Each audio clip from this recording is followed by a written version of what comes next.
Hey, is this thing working? Okay. And then over here, this is a cart that I haven't made a video on yet. So this frame used to belong to my friend Aaron, and I am going to do something with it this year. So Yay. Stay tuned. I will be making videos with this thing. We're gonna do something fun with it, so stay tuned. Okay. I don't want you guys to think that I didn't try at all with this. And I feel like that would be easier to explain if we had a timeline of events. October 27th, 2024, my friend Aaron gifts me this go-kart frame. We intended to do a 250 plus cc swap on this with a motorcycle engine. That would prove to be way too intimidating. December of 2024, I purchased an 11 horsepower Honda GX340. I also quickly bought a 1-inch shaft adapter for it, since it wasn't a keyed shaft. It came off of a generator. On December 13th, I took the engine with me to work. I cleaned the carb and I test fit the shaft adapter, and everything looked good. On December 29th of 2024, I test fit the engine onto the kart frame. I also did some light work to the frame, and I noted that it was going to need some serious brake work and possibly some welding to be considered safe. On January 7th of 2025, I received the 40 series torque converter that I bought from Amazon. This kit alone was over $200. On March 4th of 2025, we finally got a nice day, and I decided that I wanted to start working on this for realsies this time. I brought it up to the garage and I built a custom bracket for the gas tank and attempted to mount the engine.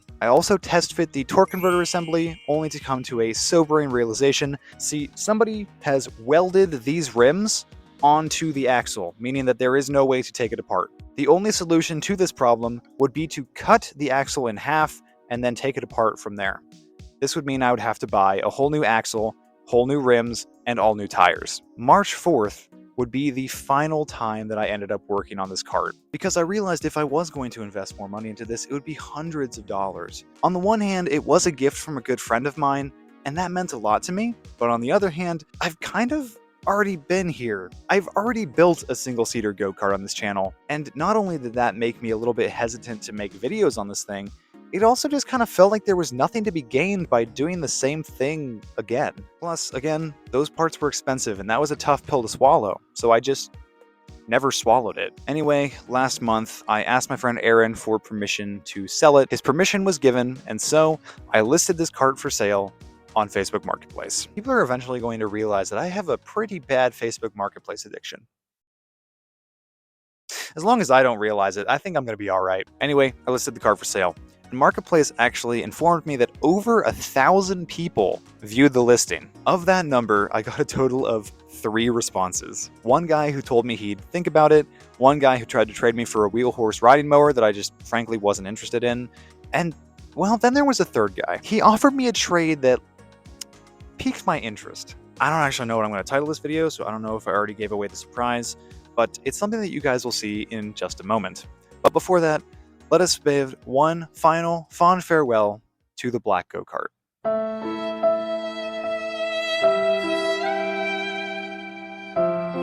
Alright, that's that over and done with. Let's see what I got. And away it goes. That is the last appearance of the black kart on the channel. And I'm currently looking at what the guys traded the go-kart for.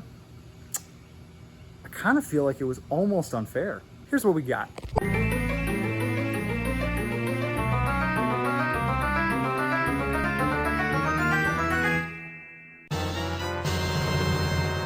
All right, boys, the light is fading, but there should be enough light for us to take a look at these things, and I brought the black moped out so I can compare the two.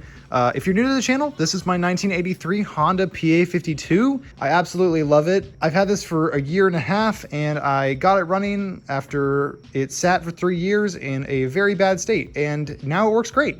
But we are going to compare it to this one. And speaking of this one, what you guys are currently looking at is a 1977 Fantic Motors Concord XKE. The guys who gave this to me said that they purchased it in an estate sale and kind of never really paid much attention to it and decided they wanted to get rid of it. And we were noticing all kinds of very interesting things about this thing, like the fact that these tires, which are in great shape, are the original ones from 1977, which is insane. So these lights are not original, and you can see all of the wiring that the guy did to make them work. And he also has this little switch here that activates them. So like I said, this bike is a Concord, which is the American importer for a company called Fantic Motors. I read that on the internet, so I'm really hoping that's accurate. And I don't know if I mentioned this already, but this bike is Italian built, which means it's gonna be really hard to get parts for it. And this bike is actually very similar to my black moped, the PA50, with a few notable differences. Obviously, the style is pretty different, but one of the main differences that I've noticed is the way that you start them and the way that they actually put power to the ground. The black moped is belt driven underneath that plastic panel, but this one is chain driven. And I'm actually very excited about that because I find that the black moped, even though the belt can get up to pretty high speeds, it rubs very hard. And I don't know if that's an issue that I have with my clutch or if it's just that the belt I have is wrong, but I find that the belt system slips and doesn't work very well. So I'm excited to have a bike with chain drive. Another interesting thing are the gas tanks. So the stock one is not part of the frame. It does come off. This one is part of the frame. It's integrated perfectly in, and it looks actually very nice. Just a quick look at the speedometers. This speedometer is, first off, in miles per hour because this was sold in America. Second off, it goes all the way up to 40, which is really impressive to me. The black mopeds only goes up to 30. They're a bit more realistic. The black moped, being from 1983 and a little bit newer, runs off of a CDI system. Right here you have a battery. This one has neither a battery nor does it have a key, which is a little bit worrying, but I'm sure it's gonna be fine. I mean, who would want to steal a bike as nice as this? Oh wait, probably like everybody, but it's fine. Everything is fine, okay? And that's pretty much all I have to say. I am super excited about this bike and I'm hoping to see it working very, very soon, but I make no promises because again, Fantic Motors is an Italian brand and I'm not sure how easy it's going to be to find parts for it here in America. I'm done for this video. I just wanted to show you guys around this bike, and next video, we're gonna actually start really turning wrenches on this thing. So stay tuned. Have a great rest of your day, everybody. See you guys next time. Bye-bye.